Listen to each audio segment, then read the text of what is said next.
Although my passport states that I was born in Russia during the Soviet Union, according to my parents who lived in the Moscow region at the time, there was an epidemic at the local hospital. So my parents were forced to travel to Ukraine, then called the Ukrainian Soviet Socialist Republic, part of the Soviet Union. They traveled to Ukraine for a safe birth in my mom's hometown. After I was born, they immediately returned to the Moscow region, where I was registered as born in the Russian part of the Soviet Union. My name is Igor Dovzhik.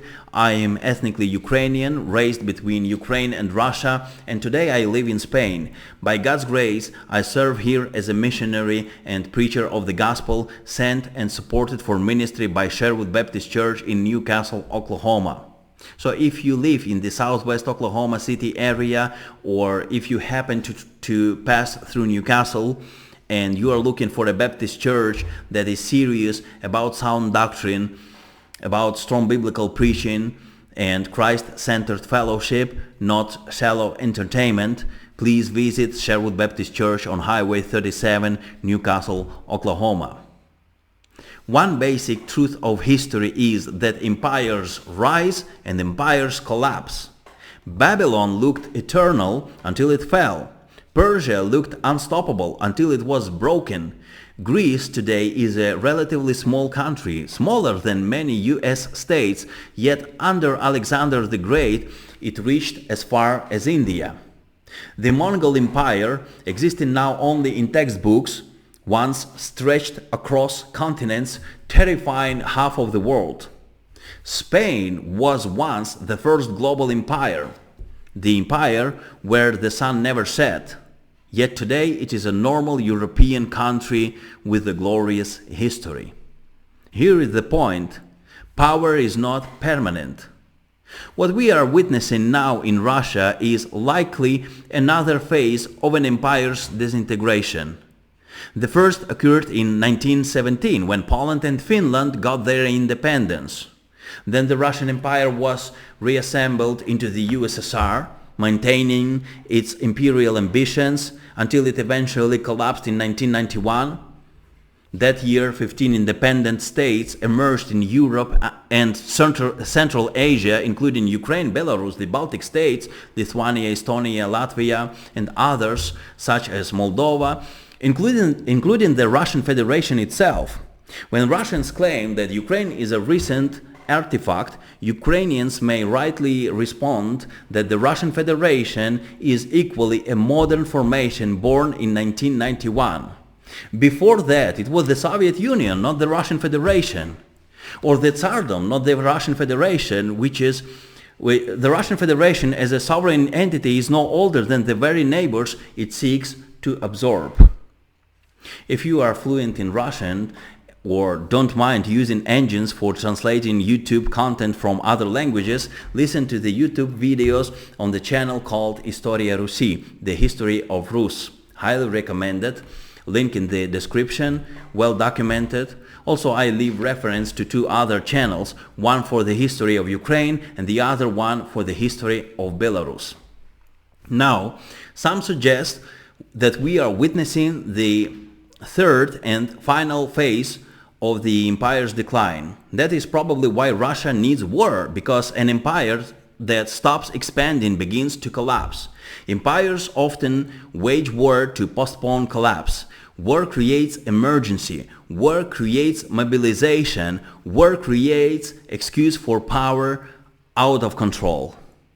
That Russia is still an empire is proven by the fact that its administrative map still includes lands and ethnic groups that did not join voluntarily. Many were conquered, many were annexed by blood.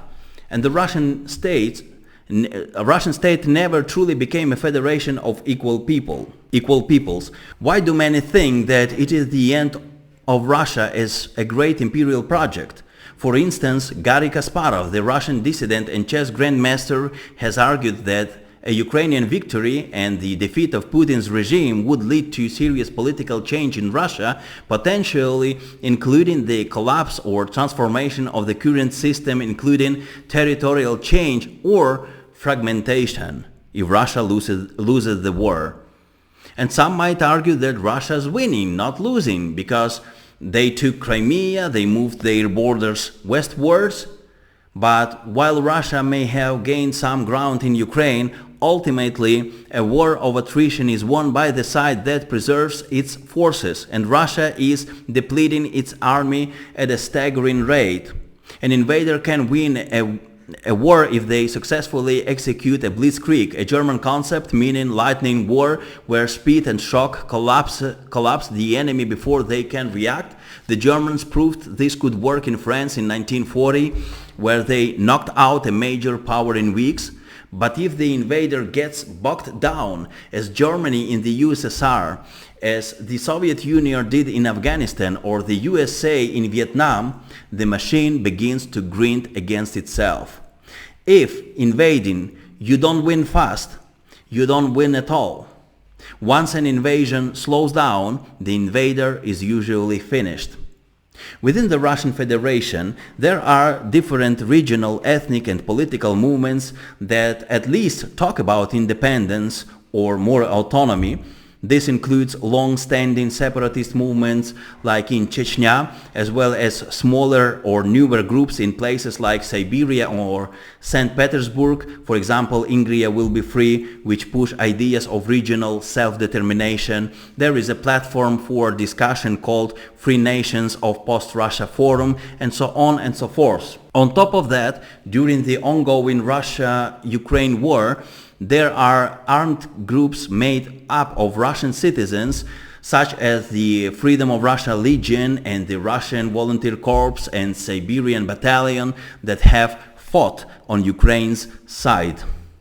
You also have a number of large, resource-rich and ethnically distinct regions in Russia like Tatarstan, Bashkortostan, the Sakha Republic, Yakutia, which have significant oil, gas and diamond reserves. Some analysts argue that regions like these could, at least in theory, have the economic base to function as independent states.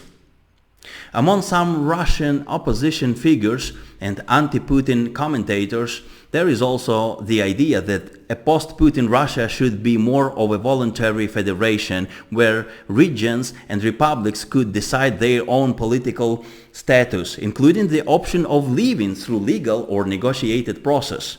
This is usually framed as an alternative to holding the country together by force. Finally, when people talk about Russia's borders, they sometimes point to territories that were incorporated in the 20th century, like Kaliningrad, which used to be part of Germany, as well as earlier imperial border changes in the Baltic and Black Sea regions. Russia has already lost its influence in the Caucasus. Whatever the case, history shows that empires don't remain unchanged forever.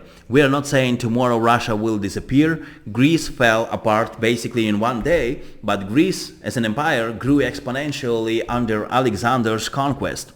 Empires such as Russia that were assembled slowly die slowly, but the direction is visible. 1917, 1991, and now a war Russia cannot win, with bleeding manpower, bleeding economy.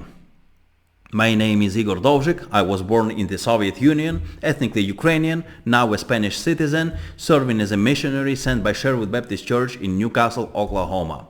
If you live in the southwest Oklahoma City area and you seek Baptist Church with biblical preaching, sound doctrine, and Christ-centered relationships, please visit Sherwood Baptist Church on Highway 37 in Newcastle, Oklahoma.